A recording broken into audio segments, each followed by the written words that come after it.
butterfly house. It's not looking its best. It's the cat falling off the fence. It's not looking its best because I'm prepping for the podcast. However, you're more than welcome to see. I think I'm about to be joined by a small furry creature. There he goes. He's heard the cat on the fence and he's looking for her. And she, I'm not sure if we'll be able to pick her up. I think she's gone behind the garden seat brolly. She's gone up there. She's hiding from him. So let's take a little trip up the garden path, as they say, to where I work. That's my view. Somewhat blown over now from the summer, but very pleasant nonetheless. And the other window looks out onto a big tree. Look at the body, in case it's pouring with rain. So, excuse the wibble wobble. Come on inside. It's a squash and a squeeze, so don't all push at once. My cosy little haven. So, how should we start? Let's start this side and work our way around. Come in through the door and we face with that lovely clutter. However, those boxes are full of lovely yarn. One thing you will notice is everything is in plastic bags where I can, because of course I'm in the garden and very vulnerable to insects. So that's the window looking out onto the pond. I have my various bits of shenanigans there. This desk was my mother's old kitchen table, invaluable to me. And I tend to just, well, as you can see, clutter it up with stuff, but also I use it for sitting at and designing from if I need to work on a flat table surface. I have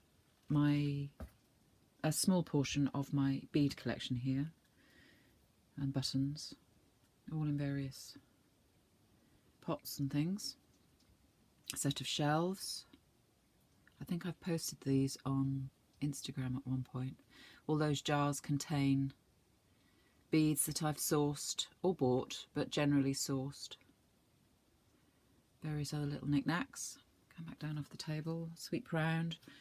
Fabrics stash there. Some works that I will be showing on the podcast. More fabric stash under the table, along with some stuff that I harvested from my mother's loft. Rescued it, I suppose, is a better word. They're in deep storage because, you know, I haven't got a clue what I'm going to do with it, but I hate to see waste, even though I have no idea what I'm going to do with it. Back up this panorama, and that's a pair of socks from John Arbon, which Mr. Beebe bought himself, and they have shrunk on their first wash. He can't even get his foot in them. In fact, he can barely get his hand in them. So they just sit there looking pretty. And my other shelf that I think I Instagrammed, this is absolutely chocker, full of beads that again I've harvested, knickknacks of varying bits and bobs, some little bits of, I'll get my finger in here, where's my hand, there we are. Look, that's a flower that I've made, felt and made, beaded. There's a few more bits here and there. These wall hangings here, this one, and then across here, were works that I did for someone. They were sample pieces. I did manage to sell one to, who bought it? An American designer. Can't remember his name. So not fashion. And that we're given these back, and I intend to recycle them in some way or other. It took me a long time to make them, and you know, some of them, I mean, that's on a lovely piece of linen. I'm sure somewhere I can do something with it. I'm going to disassemble the fish and add a bit of fabric dye to them and applique them on something. You know, you do these things. And they're sitting around and on my yarn stash, which very briefly I'll talk you through because there's too much of it. That's a shelf full of sock yarns. Then this shelf and the smaller one, they're all sock yarns of varying descriptions. They range from Life in the Long Grass. I think that's some, this one is some hedgerow yarns. I've got some John Arbon in there, and they mostly come from Great Britain and Europe. I very, very rarely buy if ever, from abroad. I've done it 3 times, and on all 3 occasions I've been caught by the customs, so I, you know, not doing that anymore. Right, and then on the bottom is all the lace weight. Not so much, obviously, because lace weight takes so long to knit, so you don't need very much, do you? My chair, I've changed my chair. I no longer use my mother's chair because it was just too comfy. I was never moving. I was sitting there for hours thinking, oh my goodness me, I can hardly stand. So I had to put a less comfy chair in there. I know that doesn't make sense. That's a massive knitting needle collection, that a lot of which I inherited from my grandmother and mother, and I have a whole box load under the kitchen table that we've just looked at too. Crochet hooks, varying descriptions. That filing cabinet, and I will endeavour to show you some of the drawers without shaking too much. That is full of beads and ribbons. So drawers and drawers, beads, more beads, cotton, sewing cottons, of course, metallic for embroidery, more sewing cottons, and then I get down to beads, and the rest of the, ribbons, sorry, and the rest of the drawers are full of ribbons which I've either been given or harvested off things. I just like a magpie, and I pick up things, and a squirrel, I hide things. So then we come to the big wall cupboard. I'm going to step back slightly. I do apologise for all the shaking. On the top there are some yarns and some scraps that are half part, the ends of projects, if you like.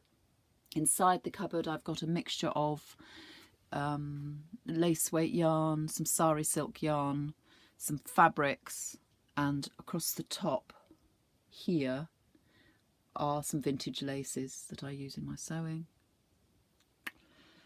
Pictures of my babies when they were. These pockets are full of fabrics.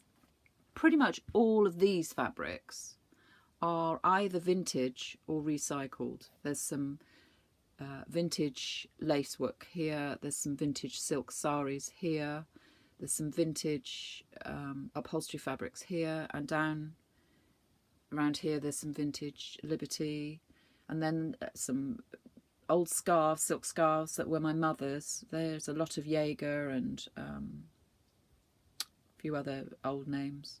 Lots of things that I've saved, bits of fabric from clothing that has little parts that I feel that would make nice embellishment. So I, again, collect and squirrel. My trolley's full of projects that are either on the go or have just been placed aside but aren't tucked away forever. Mr. BB's birthday knit there. And then full circle around this corner. There's the corner of the room. That was an embroidery done by my mother. That's the view looking out onto the tree. It's my sewing table, which is completely cluttered with everything but sewing. I haven't done sewing for ages. It's been too hot to be in here. And on the table is a stack, let me just move that, stacked full of deliberately shrunken felted jumpers. Again, they were my mother's. The fibre varies from mohair to angora to cashmere and lamb's wool, and they've all felted really well, so my intention is to cut them up and use them in a patchwork design. I haven't got any further than that. Under the table is my massive book collection, which you can't really see, and then we're back around to the door again. I think that's it. Anything else I can highlight more, if you ask me, if you're that bothered. So there we go.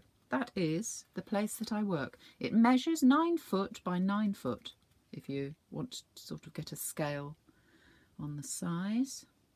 And I sit in my corner looking at my view, beavering away, or I sit at my sewing table. I think we all want to look at the stash, don't we? There we go. Far too much yarn for one woman. I don't know who I'm going to leave it to, my will, because Elise is not showing much interest at the moment. So stand in a line, ladies.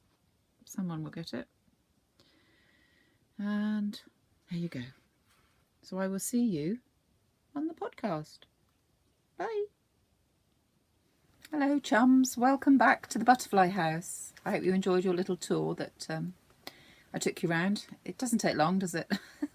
It's not very big, and it's absolutely rammed with things, but I loved being here, and it's very inspiring, so hey ho. Welcome, one and all. Welcome to new viewers too. I see the figures, the subscription number has gone over the 200, and I thank you hugely for that. I hope that you stick with it. I know I'm a week late, and as I was last time, but summer is very much a draw on your time, isn't it? And I find it quite hard to prioritise. And when there are more things to prioritise because there are more people about, you know, something's got to give, really. So there we go. But welcome back. I'm drinking a lovely coffee that Mr. BB made for me. He doesn't go back to teaching till next week. In England, the schools, well, Wiltshire, I'll be even more specific because counties can vary as well. Wiltshire doesn't start till Monday. Today is Friday. So they go back on Monday the 5th. And Mr. BB, he teaches in a private school, and so they don't actually go back for another week. So he, apart from his home clients, he's been quite quiet this summer in terms of teaching. So he's been doing a lot of practice. It's as well, really, after the loss of his dad. He needed some time and some space. So we've all kind of just poodled along quite nicely. It's been very quiet because my children, I share time with them with their dad, who only lives about 5 or 10 minutes walk away. And we share a week on, week off thing. Only he took them away to Devon on my week, so he effectively had them for 3 weeks. So it's been the last 3 weeks, in fact, and it's been quite quiet. And the dogs have really missed having my daughter around because she really plays with them. However, I've enjoyed the quiet in many ways, but I've also missed the activity. So they come back today. And so this time next week I'll be going, thank the Lord, the week is up. Yeah, so let me just sip this coffee. It's quite hot because he's only just made it. I'll put it down there. Life has been pretty good. What have I done? I haven't done an awful lot, I suppose. I broke a fingernail, which absolutely so caused pain. A small thing in the grand scheme of things, but when you flick the end of your fingernail off because you're just doing something stupid, you know, it's the end of the world, isn't it? So without further ado, we will move into stuff. I have a reasonable amount of stuff to talk about. There are some catch-ups to do and some new projects to talk about. And as usual, there will be no segmenting. I will just flow through. It's all laid about me and around me, and you know, like my mind, it will flit, and here we go. So let's have a quick catch up. If you remember, I showed you these bags that I made for my stall. I did finish them in time and I did take them, but now that I have brought them back home again, there's more work that I do want to do on them. However, for what they are, they worked very well. Let me just take them out of the bags. This little guy, he was the one. I suppose handbags should be a she, really, shouldn't it? Meh. This was the one that was lined and had the big pockets on the back. And I made the rose that I talked about. That is on a pin, so it can be removed and worn or kept on the bag. It's up to you. But I feel that there needs to be some embellishment. A lot of people commented on it, and a lot of people loved it. And they opened it and thought, oh, how pretty. But then felt that it needed more work on the front. So I will do some more for the next fair that brings more floral decoration to it. And the other one,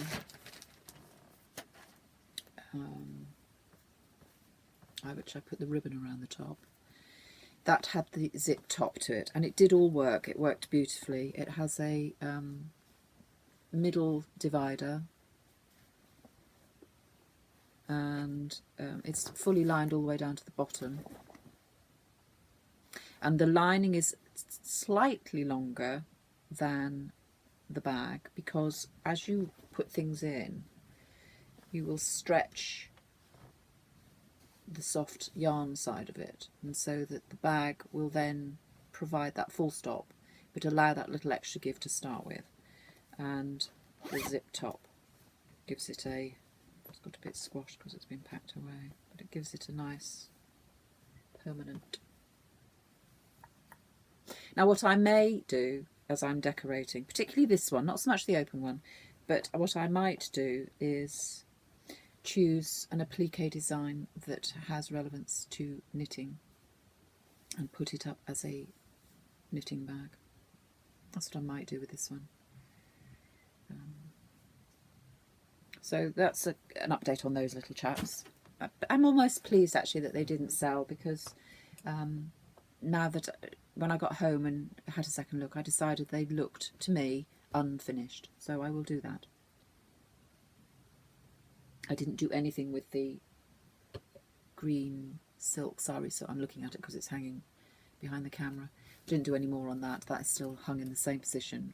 You probably picked it up on the tour around the room. So what should we pick up next? I'll stick with bags. The crochet bags are going well. I'll start with this one. This particular design is I'm using my handspun. I wanted to use it because of the colour. If you remember, it's this that I used in the lefty, and there isn't enough to make anything. It can be used as part of something basically. So I could put the cuffs to a pair of wrist warmers, or I could put it as the trim in a hat. I wouldn't put it to a cowl because it's got stellina in it, and a lot of stellina, and I find that quite itchy. So it could be part of something. So I thought, yeah, we will embrace the part of something thing. I'm using an Addi 3.5 hook with this, slightly larger than my purple one, which I'll show you in a minute, because of the uneven spin, the thick and thin basically, and a smaller hook, although it could work with that yarn, would make it a little bit stiff. And so the other hand spun I'm using is this one, which was the John Arbon that I did over the Tour de Fleece. That's right. So I spun that on the Tour de Fleece, a nice goodly load, plenty for the project, and I intend to use some of this within the design, and possibly even in the weaving. And so I've so far managed to do the base, and I'm coming up the sides. We have here, I've blocked the base this time. On the first one I didn't block it, and I just carried on. And what I found with that was that the forming of the basket was contouring the base.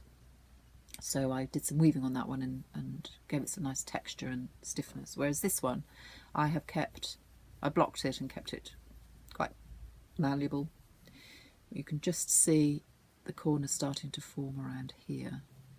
So that's a side there, and so on round. It's in its infancy, this one, so it has some way to go. Like a big squished frisbee. And then it will come up the sides, and it will have, come on chaps, use your imagination here, various levels of this. Now I've shown you that first, and so to encourage you to expand your imagination and get it in my head, so to speak, here's one I made earlier. Haha, it's not finished because I've yet to do the lining and top dressing. However, this is how they're going to be. Now I go back to the base on this. What I've done, it makes it nice and firm because the base will get a lot of wear and tear when you put it down. So I've woven through the crochet in various coloured strands, which you can see, some purple and some blue. It's all come from the same yarn. And I have backstitched, so you crochet in reverse.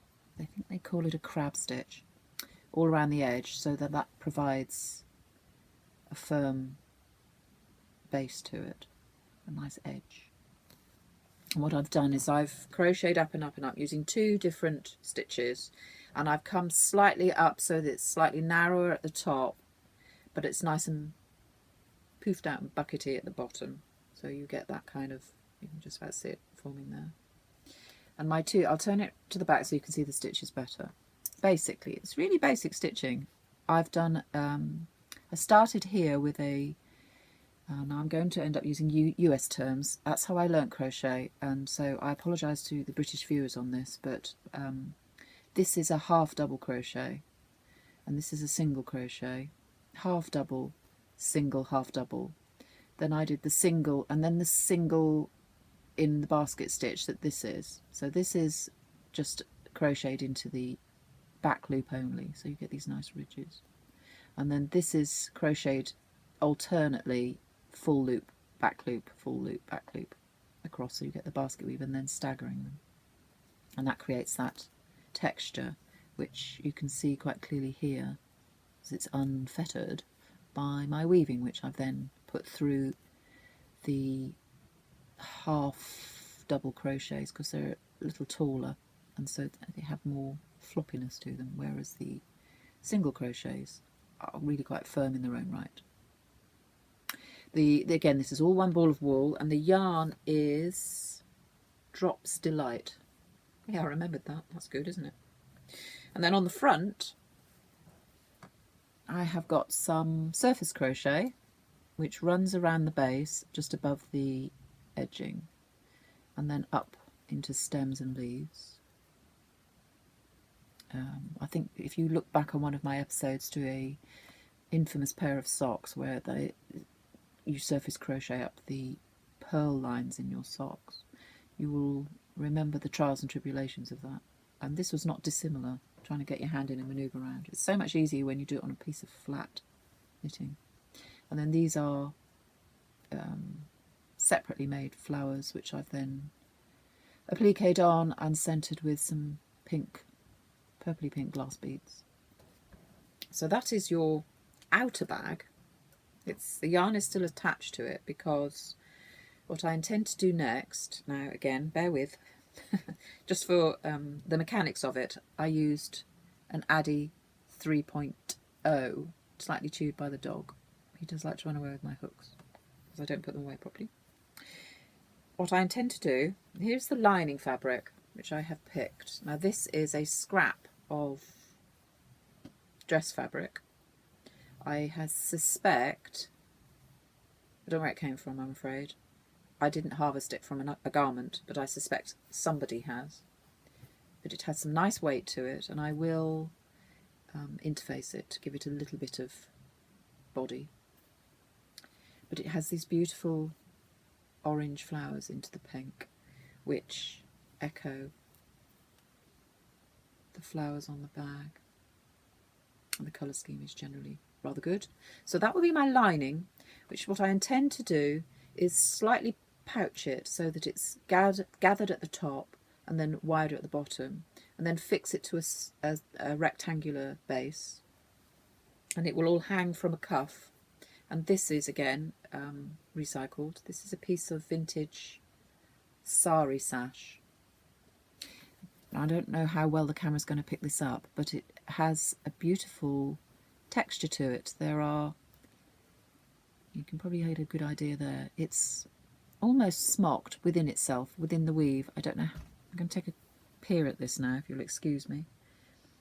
It'll be within the weave. It's quite a robust silk. So the strands of silk that have been used to make it are in themselves quite thick. And they've obviously pulled tight on one or other of the warp or the weft and allowed a bit of puckering to come through. So it's given it a puckered finish. And this was originally a large sash that would have tied around a kimono. I have some in gold as well, just a little scrap that I picked up from a market somewhere, vintage market. So what I intend to do is, as you can see, fold it in half like that, so it gives it double thickness. Now what I don't want to do, I'm going to test it with a scrap first, see if it does work. I don't want to lose the texture because it's really quite nice to touch, but equally I don't want it to be too floppy. So what I'm going to do with a scrap is attach some very thin, fluid interfacing and see if it can attach without losing the puckering. I suspect it will flatten it. Otherwise, my other alternative is to put some more padded interfacing in, which you don't iron on, and then quilt along the tram lines, stitch on the machine. Not every tram line, but sort of every 3 maybe, and do some crisscross quilting. And that would give it a much more stable collar. And then this effectively is the collar around the top, so it gives the bag more height. If you'll excuse the imaginativeness of it. There we go.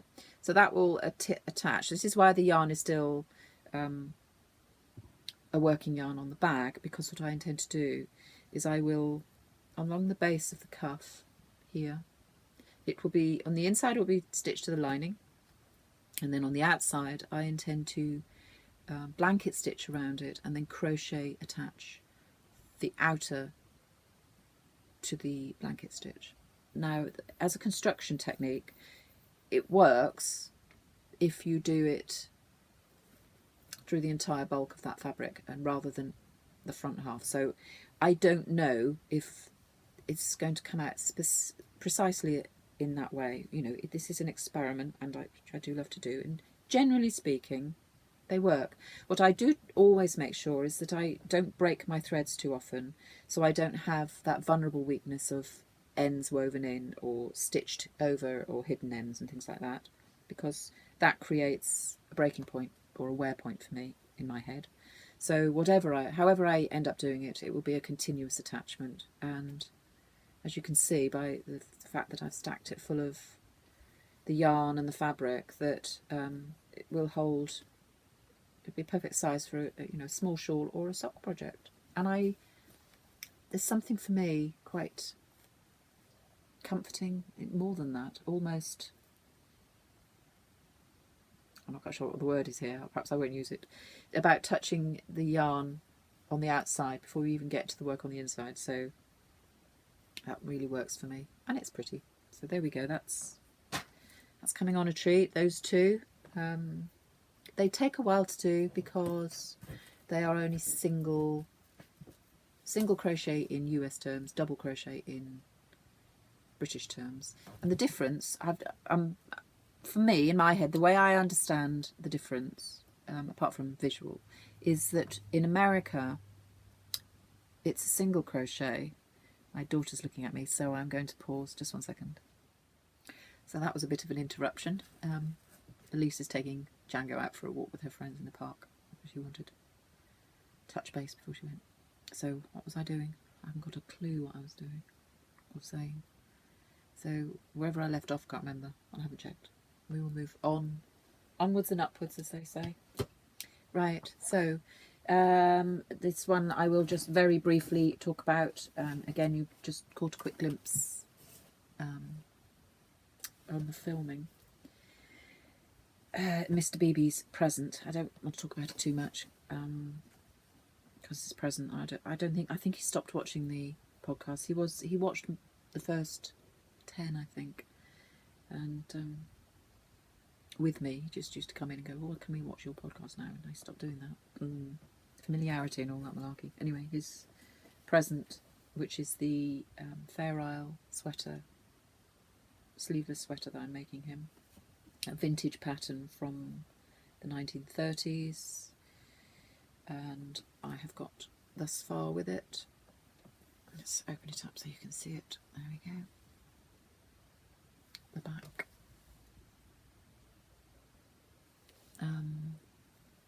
Yeah, it's poodling along nicely. It's not difficult. The pattern calls for the front and the back to be fair-isled. He's not overly struck with that idea, so I've paused on the front and I have cast on the back, which will be completely plain as per his preferences. And hopefully, I've only got till the 27th of this month to do this, so all things will stop and birthday knitting will commence. Anyway, it's not difficult. My only difficulty is that because he's around so much, he wouldn't question that. He just wouldn't think twice. But because this front has got a lot of colour and yarnage and mechanics, he would actually say, "Oh, what are you doing?" And I'd either have to lie or tell him, and I don't lie, so I'd have to tell him.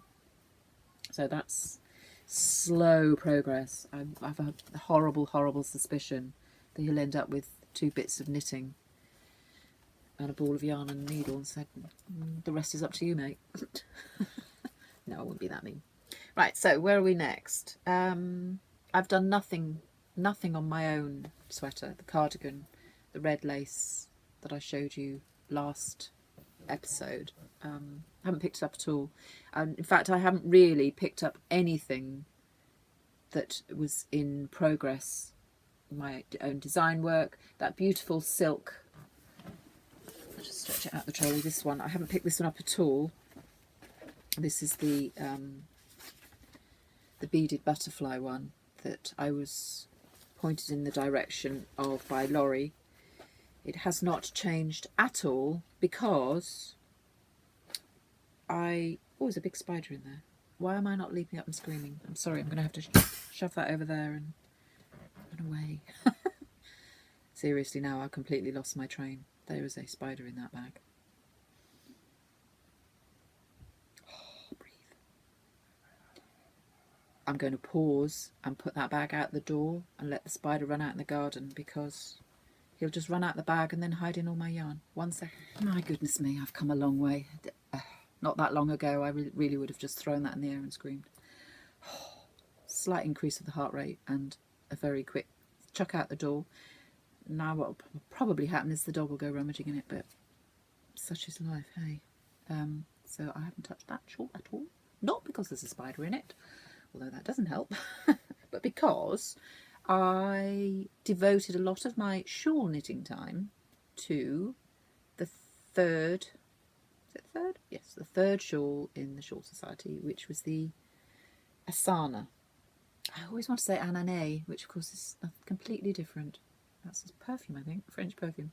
The Assana shawl, which when I pressed the hashtag on it, there are a lot of people doing yoga-y things. I thought, that's a bit weird, that can't be right. But I understand it's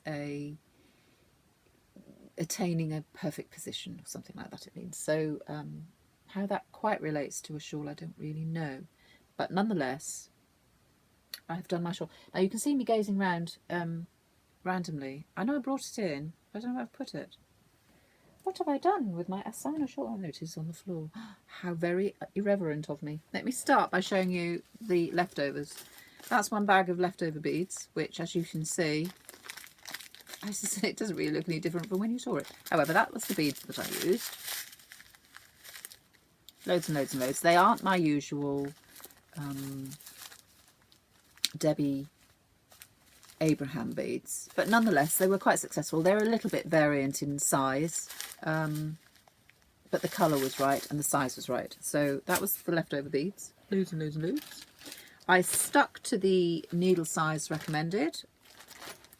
I don't know whether it's printed on the amount of pages that I have. I did the large size instantly in the lace weight. Let's have a look. The Assana shawl, la la la la la. Yes, in yoga, Assana means a position that is firm but relaxed. Now, if I'd read that, then I wouldn't have shocked myself with endless contorted ladies, but I didn't. I just dove straight into the pattern, as you do. I haven't got time to read all that loveliness. I'm going to just dive straight in. No, the needle size is whatever the pattern recommended. I think it was a 4. It would have been a 4.5. I think it was a 4. And the yarn I used was Countess Ablaze. We all know and love her label. My yarn was Nightmare Lord Kitchener lace, 55% Blueface Leicester, 45% Mulberry silk. Lace weight 100 grams gave me 800 meters, which was more than ample for the project. In fact, chucking it on the floor there, I have a little squashed pancake left. I have this much left. I haven't weighed it. Shall I do my guess? And I'm going to say that is about, it's very, very difficult with lace weight, isn't it? I'm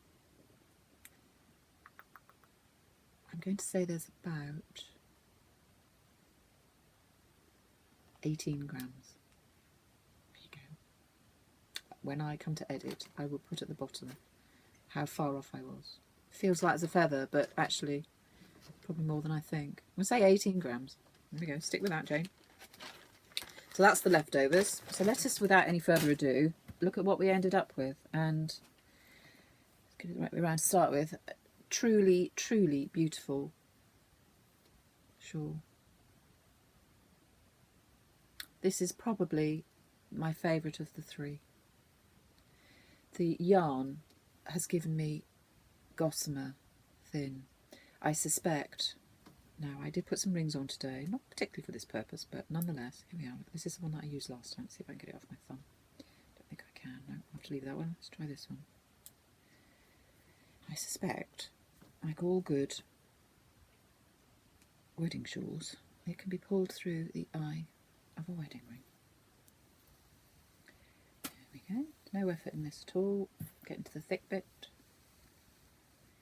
No effort. There you go. Pulled through a ring. So let's go back into the shawl. We started off with our garter top. I didn't do any modifications. I entirely followed the pattern. So I've got these larger yarn over increases along the top edge, which actually on this particular occasion works really well because of the amount of lace. Proportionately, that's quite a large lace band. I can see through it, so I know what you're looking at. I'm going to say that's 50%, isn't it? Pretty much. Same depth, slightly less maybe, but nonetheless a large enough proportion. And if you look at the way the pattern is designed, that line there of yarn overs is really complementary to that top edge. So I didn't do my usual tighten up on that. Excuse me, because of the quantity of silk in this fibre, this yarn, there's not so much stretch. So as I was knitting it, I was slightly nervous about that top line, because as we all know, when we do that tab increase along the top, you can get a bit of a gathering. It's quite difficult to judge how loose to keep the first 3 stitches as you turn around to go back along your row. And what was happening was that it was just causing a banana shape up the shawl as I went, which it's perfectly normal, as we know. And in a knitted yarny shawl, you block it and away it goes. However, because of the high quantity of silk in this fibre, even by hand, it was quite resistant to stretch, and so I was a little bit nervous about that after I finished the shawl, that I was going to get a little bit of puckering hanging down off the shawl. However, I gave it a long soak so that the fibre sucked up a lot of water, and I used Ecolan, is that the word? A wool soak anyway, my favourite smell, which everybody loves in this house, and it's the jasmine, I believe. And it gave me just enough to release the fibres a little to give it that straight line. What I'm trying to say really is it's now at its absolute maximum stretch. There is no give in that top line whatsoever. It's still give in the shawl, which means it will drape and flow around the body and be quite hugging, but the top line will stay nice and firm and straight, which I like on a lace shawl personally. And also it's very supportive of such a lot of garter stitch, which has a lot of stretch every which way and can indeed, and you, for instance, if you hang that on a hanger overnight, you end up with a blob, stretched blob, don't you? I know it all goes, but that's the nature of garter. So really, really, really happy with this. I made no errors because I was religious with my stitch markers. Now the way the pattern reads is that the stitch markers move a lot, so they switch positions over as you work through your lace. But once I understood that, it actually helped even more to make sure that I didn't make any mistakes within each section of stitch marker, because when I knit lace, it doesn't matter what lace pattern, I work it out. What I do is I read and give myself a shorthand verse to say, if it's a complicated lace pattern. So it might be, and it isn't this pattern, I'm going to entirely make this up, I might have a knit 2, yarn over, SSK, knit 2, yarn over, knit 3. So what I would then come out in my litany is 2 yarn, 2 sk, 2 yarn, 3, whatever I just said. And so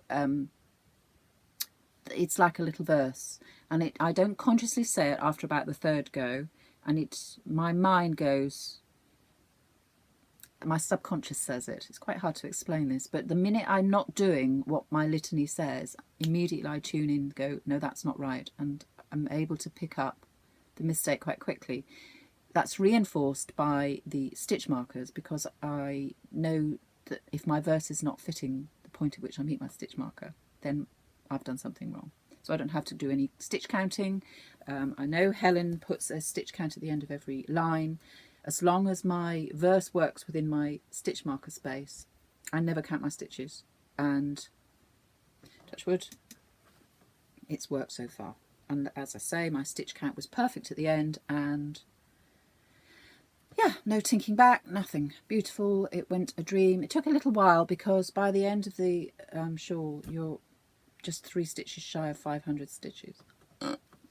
And adding beads slows you down, of course. But what would you not do but add those beads? They're just beautiful. And the beads that I picked really work well for me. They highlight. That one's slipped out of its stitch. There we go. Can have all that hundreds of beads, spot the one that's not sitting straight. And it's lovely. I am so pleased with this one. It was a dream to knit. I would, again, rarely for me, I would very, very definitely knit this one again. So there we go. Countess Ablaze, Assana shawl for the Shawl Society. 100% happy. Beautiful colour. For anyone in doubt of the colour, it's a very rich peacock green, I suppose. It's more than a jade. If you remember also in the yarn ball, I talked about little white flecks in there, and they do show it bled a very, very tiny bit, and so they pop up very randomly here and there, but they are very random, and what they do, fortunately, is they land in places where they highlight the stitching pattern quite well, so that it reinforces the stitch pattern. I'm happy with it. Those little marks, I'm not going to get my marker pen out and colour them in. I'm perfectly happy with those. So that's the Assana shawl. Took a lot of devoted knitting time in terms of the larger items that I did, but nonetheless I needed other things to do as well, especially television knitting, because you know, when you get the beads out, and what did happen at least 3 times is that on one occasion it was the cat, on another occasion it was the dog, and on the third occasion it was me jumping up to answer the phone, forgetting that I had my little pot of beads and my hook already loaded with my next requirements, and I got up to answer the phone, forgot it was there, and knocked it over, and it all went all over the floor. So I had to spend a lot of time picking a lot of beads up. Anyway, apart from that, it all went swimmingly, so brilliant. Right, what next? I'm going to talk about socks. Lots of socks. Just one moment's break on the socks for a minute, because Mr. BB has just rescued me from spider, so I just have to put this all back in the bag. He is as nervous of spiders as I am. No, that's not quite true. He's not quite as nervous as me. The only one that can rescue us without qualm is my eldest son, who just tuts at us with disdain, and then comes along and picks it up and puts it out. And I mean, you know, blooming great big things. You know, scoop, throat, and I'm sitting in a chair, heaving with the very thought. So anyway, he's rescued that, so that's no longer outside. You know the shawl I mean. It was the beautiful silk one. Anyway, back to socks, which I've now left over there. 1 second.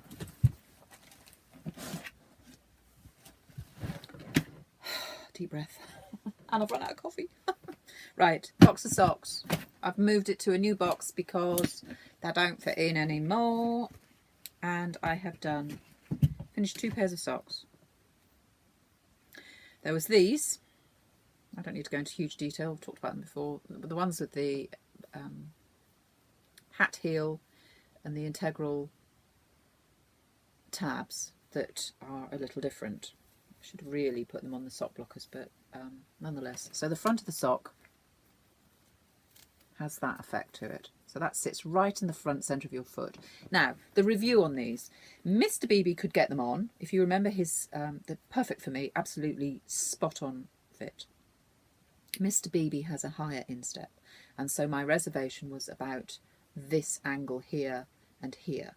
And he says they do, he's conscious of them, they do fit, but he's a little conscious of them. So if I were making these for him, then I would, instead of, this is a free pattern, so discussion on this is no issue. Instead of knitting to the 2 stitches and then joining it as instructed, I would knit to 4 stitches and then knit a longer tab and keep it a little wider and a little longer across there, so that these would then join up like that, and it'd be a bit longer, so that dimension becomes deeper. Other than that, he liked the feel of the heel. Then he needs an extra ½ inch, so we ignored that bit, and he likes a longer leg, so we ignored that bit. But the point of it was to, you know, how does this feel? And he said fine. So it's a possibility that I may explore another pair of socks in that manner. He still likes the heel flap and gusset, so you know, I'm going to be hard pushed to persuade him otherwise. So that was 1 pair. Now the other pair that I was knitting, can we remember what they were? They were the pink ones, weren't they? The Goomy 50s. And Hannah, I reknit the heel. I know it doesn't have as much aesthetic fun, but nonetheless, it is now the most perfect fit for me. This is the most comfortable sock that I now own, and for me, this is how I am going to do my socks forevermore. And here is said sock. Here he is. I knit the second one with the modifications, and then I went and took the old heel out and redid it. So there we go. This is the hat heel worked in reverse from the other pattern, but instead of just a simple reverse, I did, instead of 3 rows and then start my reduction, I did 5 rows, and then I picked, instead of picking up 1 or 2 stitches here, I picked up 4, so I squeezed in 4, so I increased the count around and knit more before I started to decrease. That was the first 2 major things. But of course, increasing the stitches mean you have to change the reduction, the shaping. You have to change it. So then I went back to graph paper and worked out an even spread of stitches round, which was quite easy to do. They are different sizes, but because of how I knew it fit before, I kept the wider sections to the sides of the foot and the narrower ones to the back and the front, and so it gave me a nice heel shape. Anyway, 2 pairs. They look a treat folded up, don't they? 2 pairs finished. Very, very happy.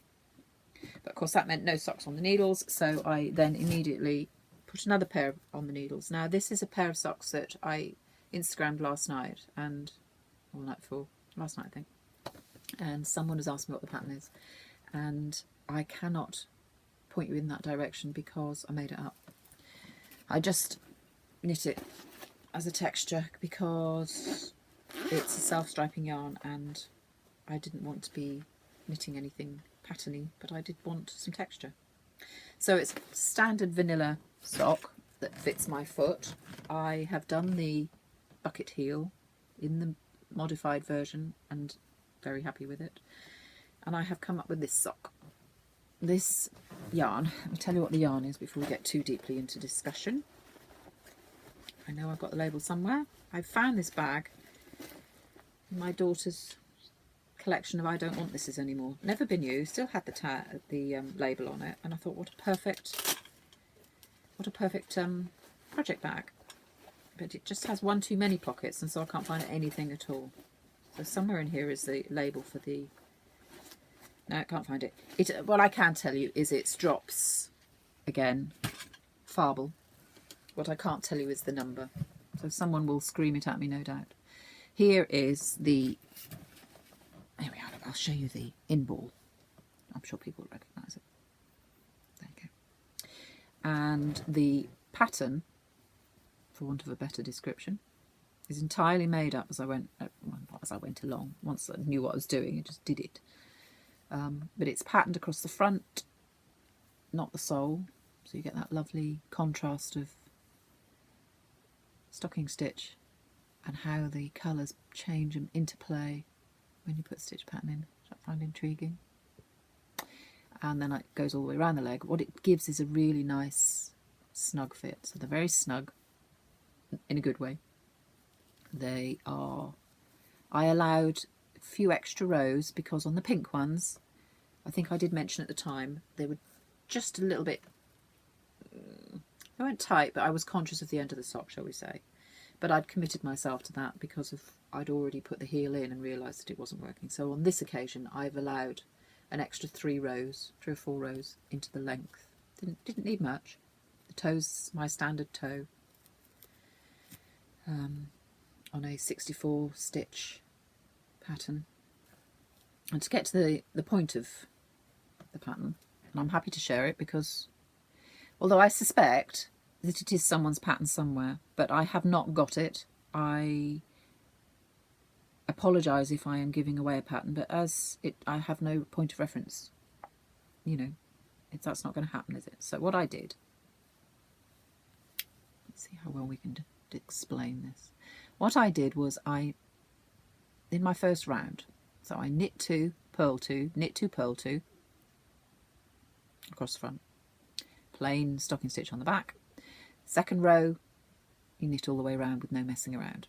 Third row, where I was knitting 2 down here, I staggered it, and so I knit 1, purl 2, knit 2, purl 2, knit 2. So you take your purl column over 1 stitch, and then I knit a straight round again, and then I brought them back, and so the purl bumps jump from here to 1 stitch over to back to 1 stitch over to back, and in between is a plain knitted row.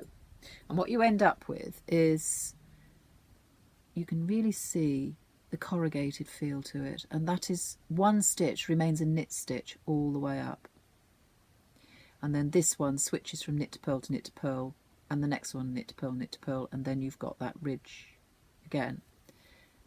It's fascinating how it happened. I didn't know it was going to turn out like this. I just wanted to play around with moving a purl bump around a sock.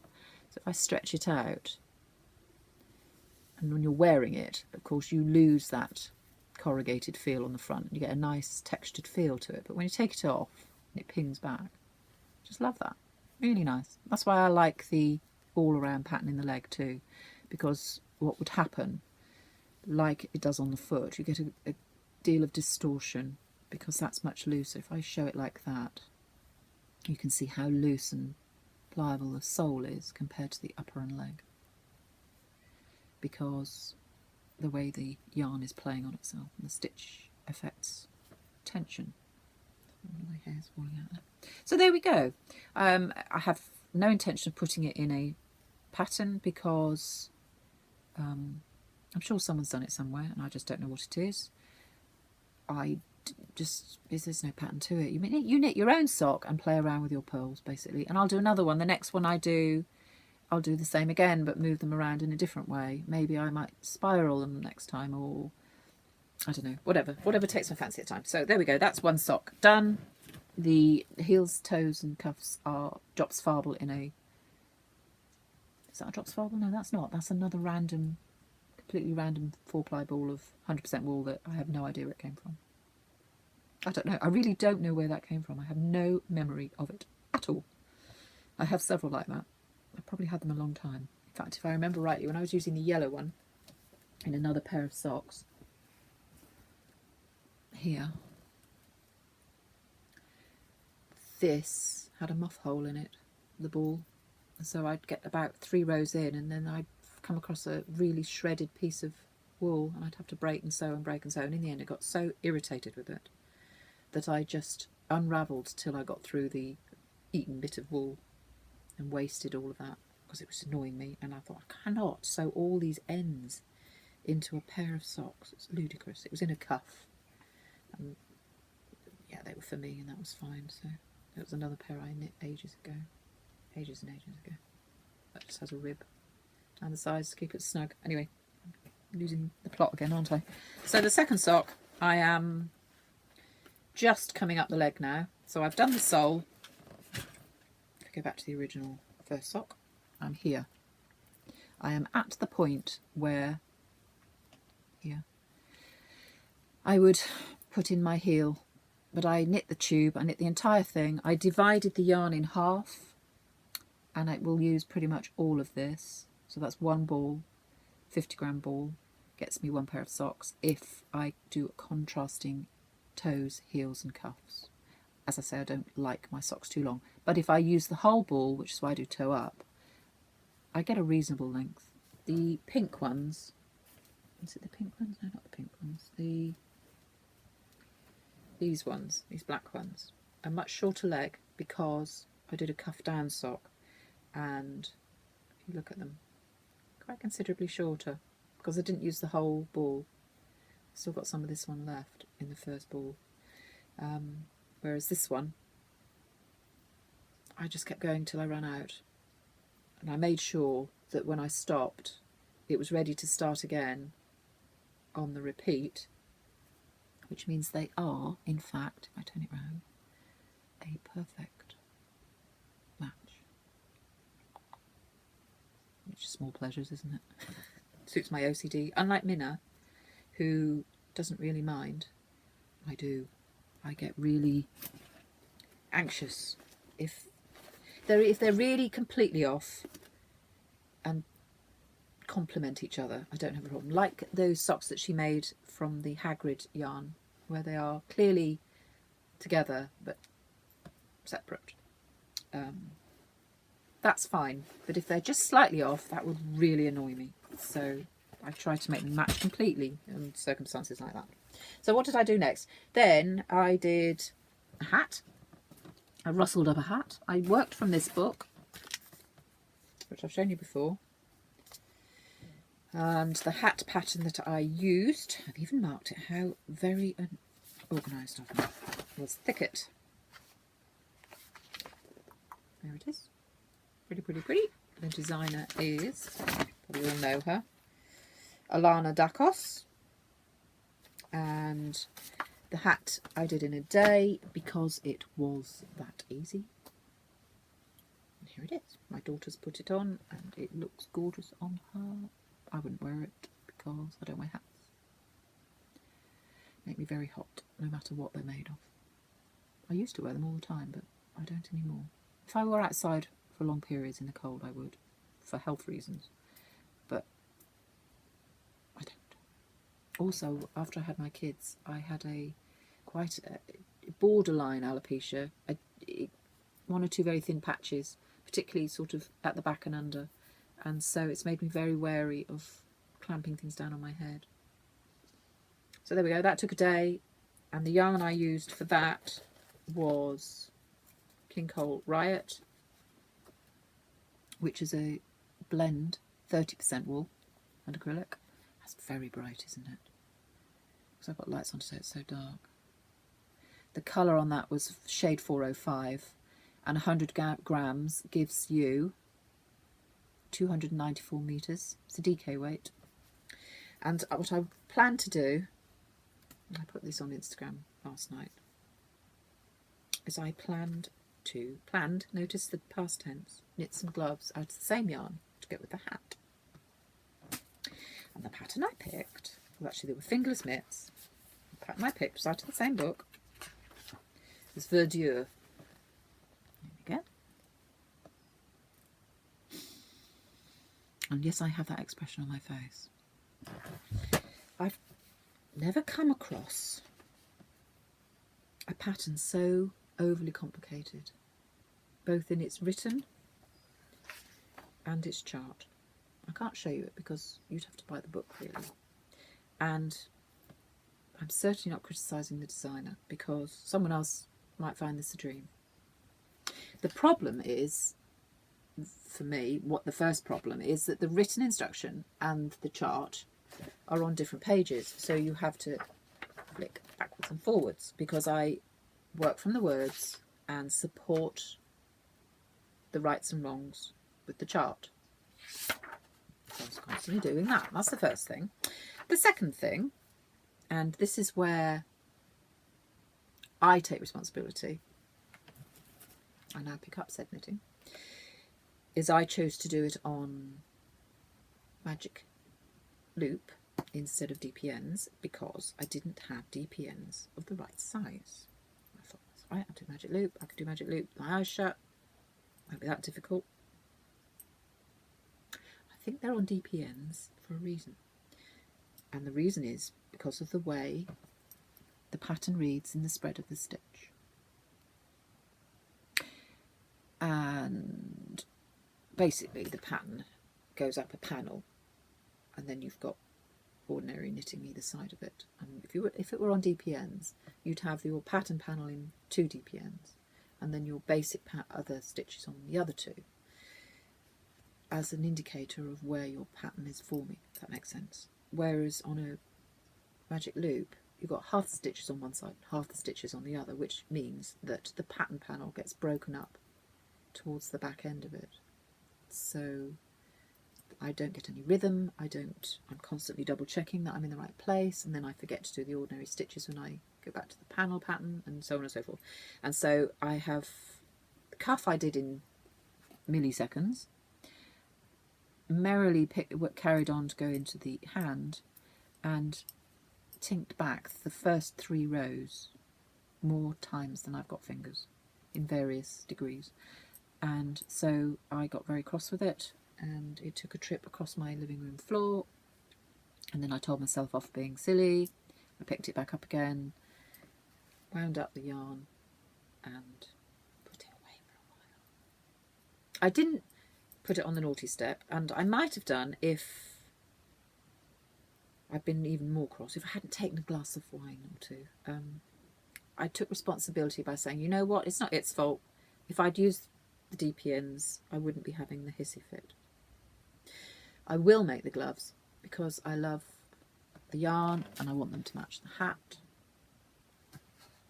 I will make them. I will make them, she says, convincing herself. I will make them. So instead I trawled all the internetals and found a free pattern called Helix Mitts, which this photograph of does it no justice whatsoever. It is a brilliantly written pattern. It is 100% clear. She talks in the pattern. It's designed by a lady who does a blog called Knitting and So On. I haven't got a name on the pattern, I'm afraid. But just put in Helix Mitts and you'll get them. They are unmistakable. And in the pattern instructions, she talks about using pins as markers, which you must do. Don't avoid that step. But what I also did was where they came up, I wrote pin 1, pin 2, and so on and so on, because they reference back. But she referenced back using a word title, and I found that an overly complicated way of rechecking that I'd got to the right place. So I marked them pin 1, pin 2, and then I just counted my pins, and that way I knew I was in the right place. So that would be my top tip for this, and without further ado, I will put on one of the Helix mitts, and again, I've Instagrammed them. They are absolutely fabulous. If I knit them slightly small for myself, they would be a great aid for anyone with wrist issues. There we are. I have used Mirasol Hakito hand-painted superwash merino wool blend. So it's 80% wool and 20% nylon. 50 grams gives me 175 meters. The shade is 10,001. Doesn't tell you much, does it? And there we are. The pattern that the knitter in the pattern used a gradient yarn, a yarn very much like this, where you get patches of colour blending into new patches and going back and so on and so forth. And they looked gorgeous, but I didn't have the right colour shading for that effect, so I went for something completely different and quite opposite, much more geometric, which I felt still suited the knitting style design. It's inspired me and taken my sort of visual creativity thing a little further. I am now seeing interesting ways in my head of complementing that spiral by using top crochet and embroidery stitching designs and all sorts, and maybe even appliquing the backs of them. What intrigued me though, and again, it would simplify for people who found trying to reverse the instructions difficult. She does it in the pattern, but what happens is, because of the angle at which you're picking your stitches up, because you effectively knit one going in that direction, picking up in that direction, and then the second one you pick up going in the opposite direction, but you're still knitting forward. I know that sounds complicated, but what happens is the joins become slightly different. So this is the first one I did, picking up as I knit clockwise, and then this is as I knit anti-clockwise, picking up. So you get a slightly different pickup, as you can see. Now, when you got them on and you're animated and they're slightly stretched, it doesn't really affect. But what I did realise, going back to the first glove, is if you turn it inside out, not only does the pickup look the same, that's one side, that's the other, they look exactly the same, your helix, of course, gets reversed. So now it's going the other way. That way. Just to prove a point.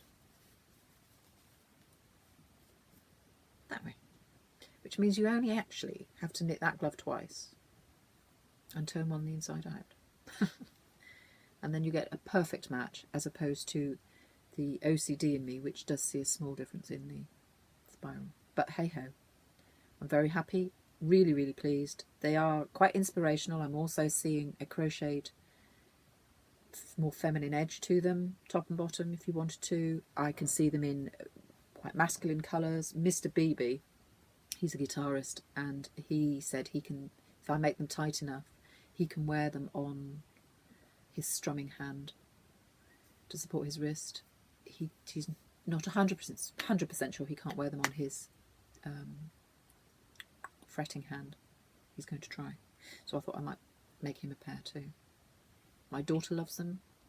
Highly recommend it. Go for it as a pattern, quick, and they can be done in a day. So that's a really last minute present as well. And you can use up yarn scraps, as someone quite rightly pointed out to me.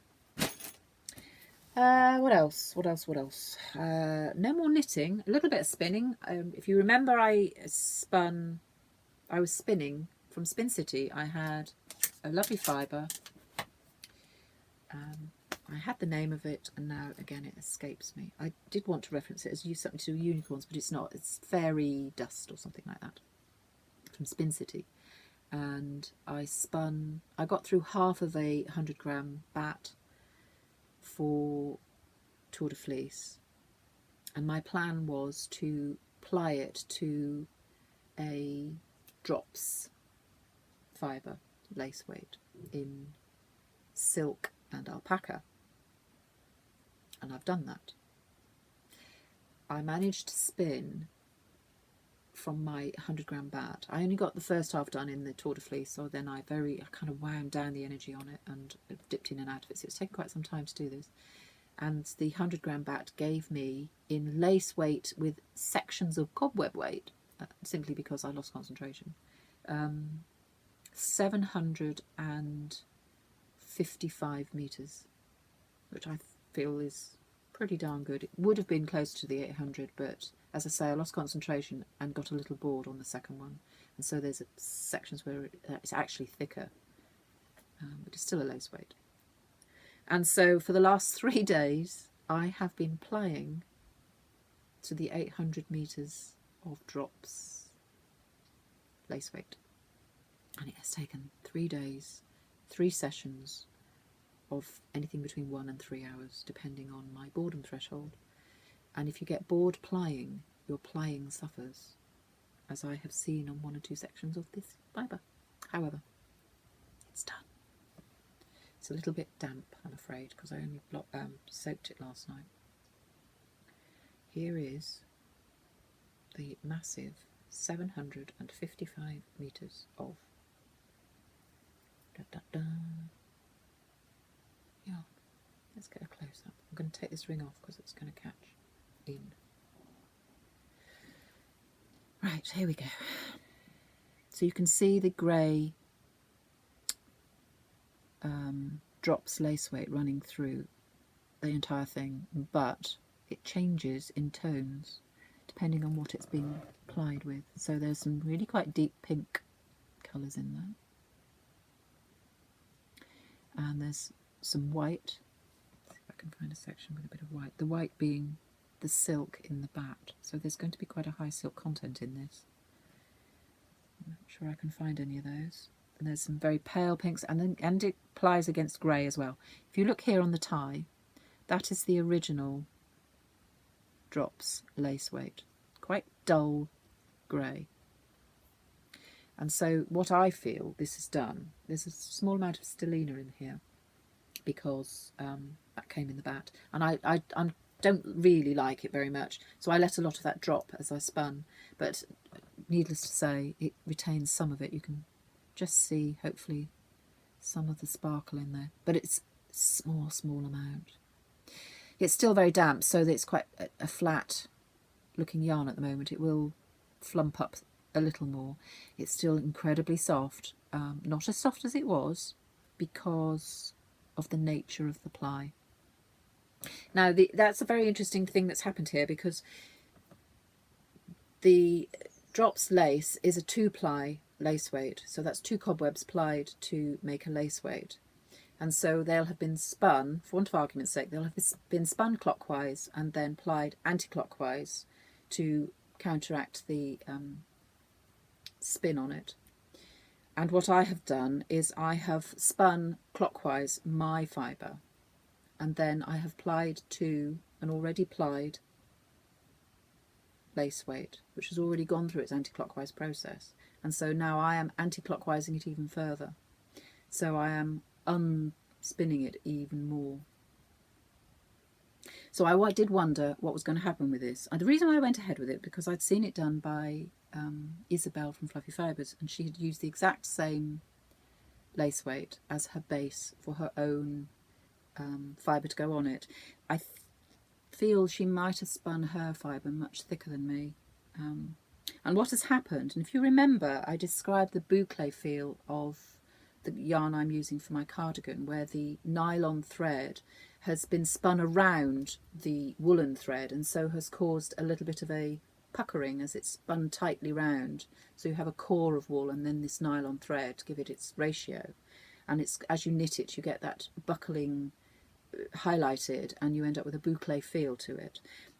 I think that's what's going to happen with this fibre when I knit it, because the it's not terribly easy to see on camera, but much clearer in, here's a section here, what's happened is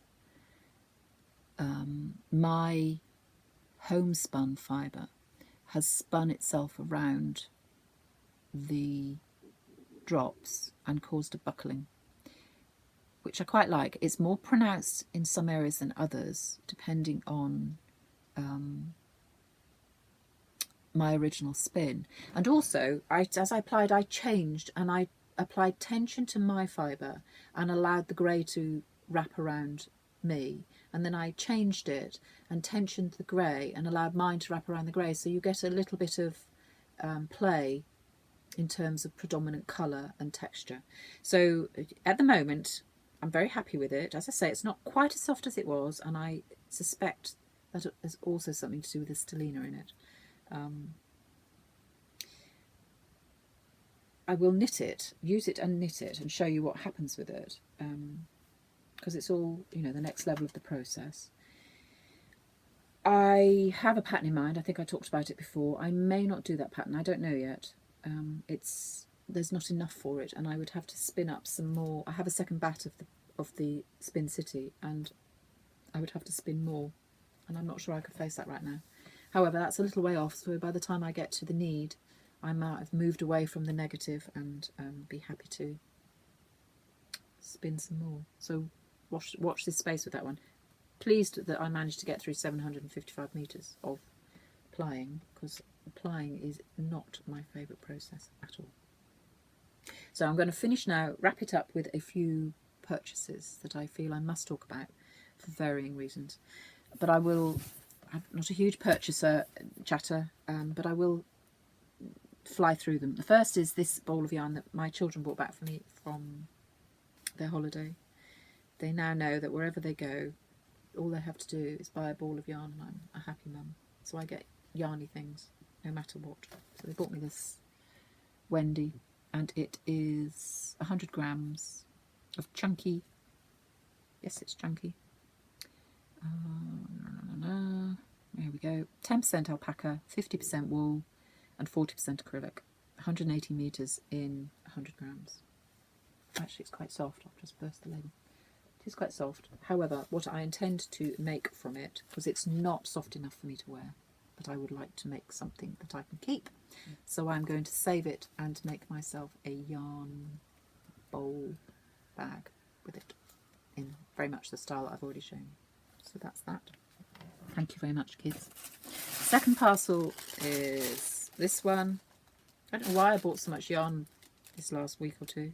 Sign of what's going on in here, I suspect. However, I do feel better for it. This is hedgerow yarns. I do love hedgerow yarns. That's blowing out. Here we go. You could probably pick it up now. Hedgerow yarns. I like her labels with a little hedgehog. How sweet.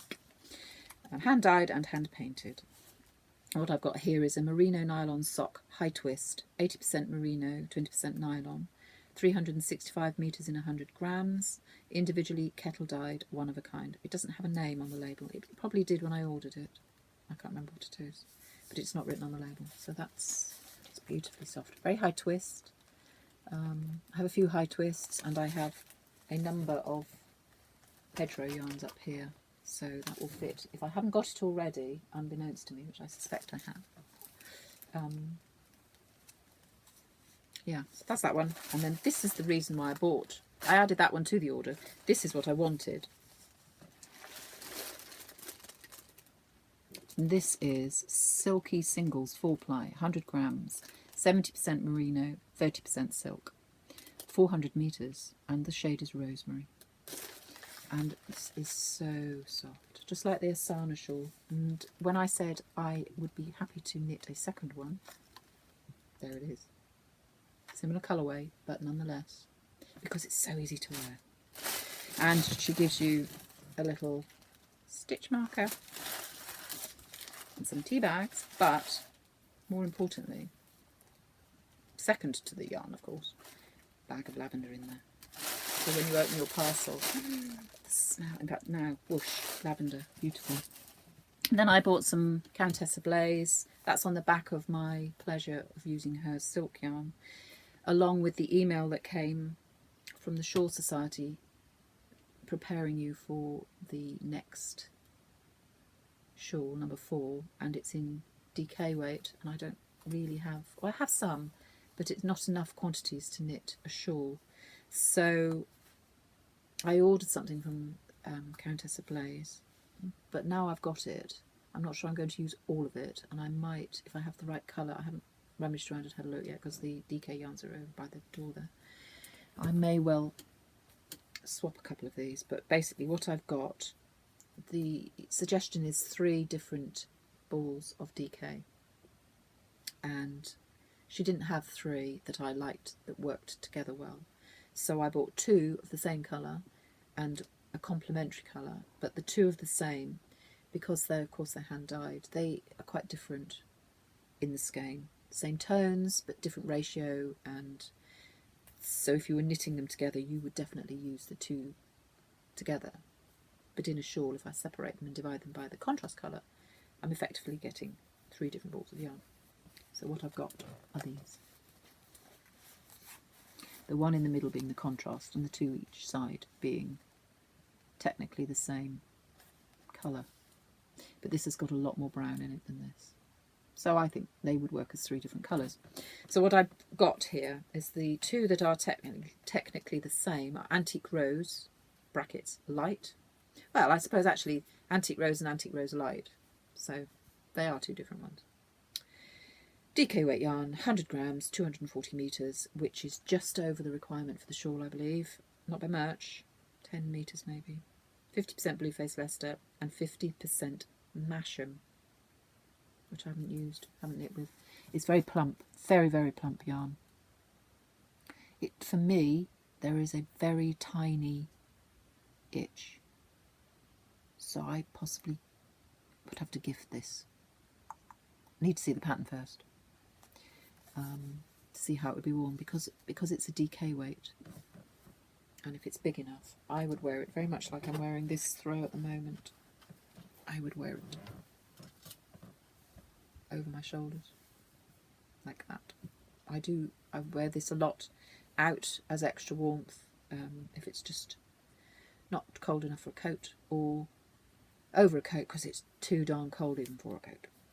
So that's those 2, Antique Rose, Light and Antique Rose, and then the complementary colour is Byzantium, and this is 50% Blueface Leicester and 50% Masham again. 100 grams, 240 metres. And it's not quite as bright as that in real life. All 3 of them are slightly, that's better, but they're slightly flatter than that in terms of their tone. Not quite as jewelled, shall we say, but I'm very happy with them. I think they'll work very well. So that would be shawl number 4 in the Shawl Society. And then the last purchase I want to show you, of course the yarn is lovely, and I have great pleasure in sharing that with you, but it's more about the person, the dyer, and her name, her business name is Amanda Panda Creations, and her real name is Amanda, and I was enabled by someone's post on Instagram, and they showed their purchase. Now, who was it? It wasn't Hedgerow Yarns. It was someone that I had purchased from. That one.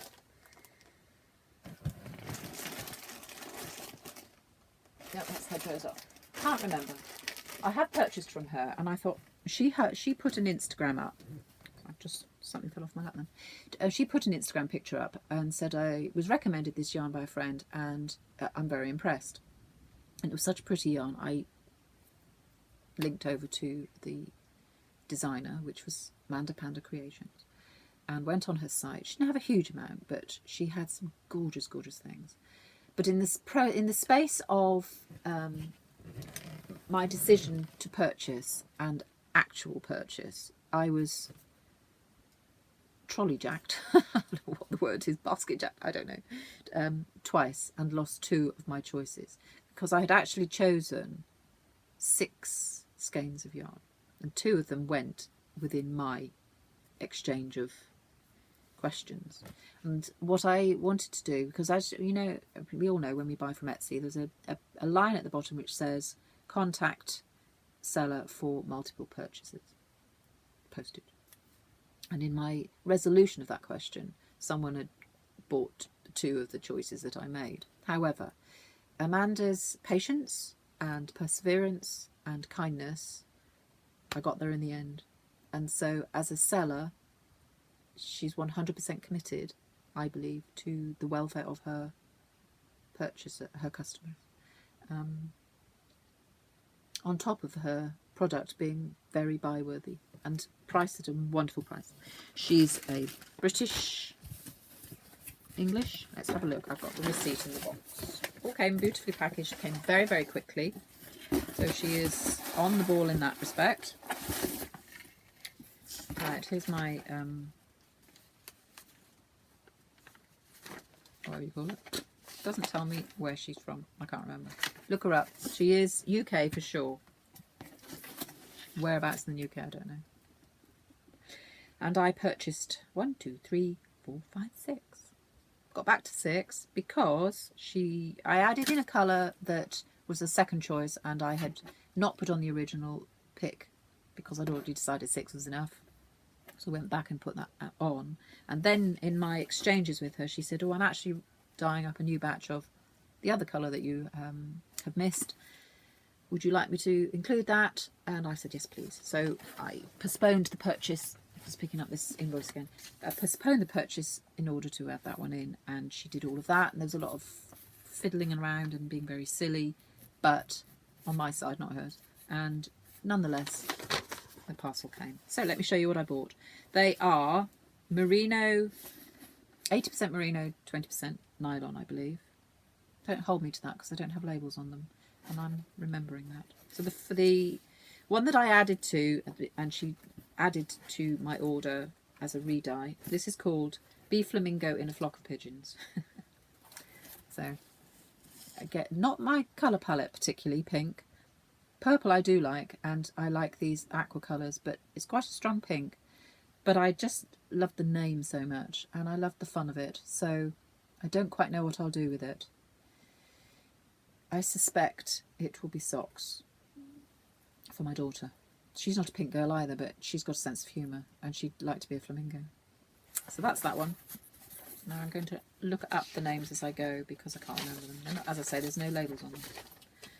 So that was the add-in that held up the parcel slightly because of my purchasing. Right, so the first one, Bleeding Heart it's called. What else would you call this? That is this one. They're all beautifully soft. So soft and plump. And they are a sock weight.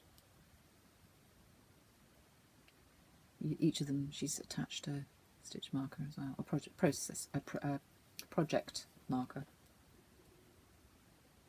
That's not the right word, is it? What am I trying to think?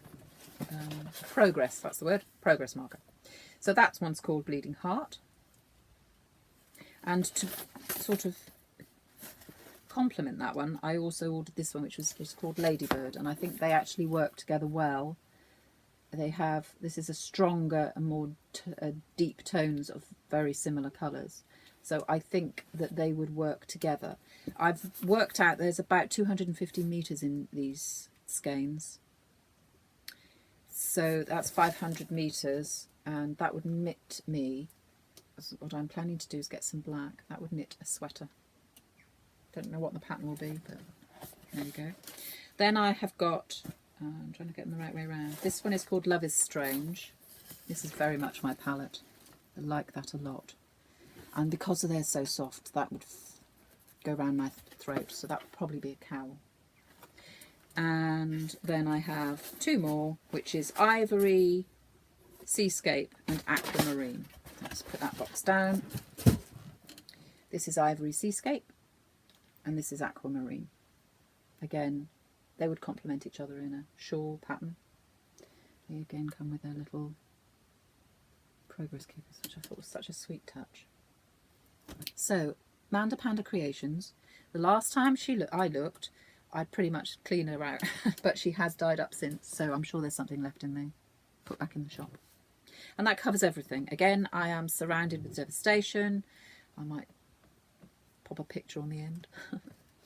And I'm going to finish by mentioning someone very dear to my heart, newly dear to my heart, who she sent me this postcard, the back of which is my business, the front of which I can share with you. She's a lovely lady. I'm not going to use her name. I have not got the permission for that. But she has troubles and woes. They're her troubles and woes that she shares with people that she cares for and trusts, and I count myself privileged to be one of those, and I certainly don't intend to betray that trust. And it's very difficult for you, the broader you, to think of people that you have no idea their names or their personal circumstance, but I encourage you to consider her in your thoughts. There are many things going on in the world that, with people, take time and consideration and care. You can touch your own hearts by thinking good thoughts and sending good feelings, but the impact further abroad can be felt even if you don't realise it. And so I personally am thinking of this person. She's due for some quite major surgery soon, and understandably nervous about it. And so please, let us send these thoughts through the world for people who need them, even though we don't know who they are. I know I'm rambling a little bit, but I care a lot about this lady, and she's been so kind and sweet to me. And so on that note, take care of yourselves, be kind to yourselves. I've had a lovely time with this podcast. I'm glad I've picked up the old camera and done a little bit, and I've enjoyed sharing my general ramblings with you. I'll do a little bit, try to edit out some of this stuff. It's been going on far too long. However, see you soon.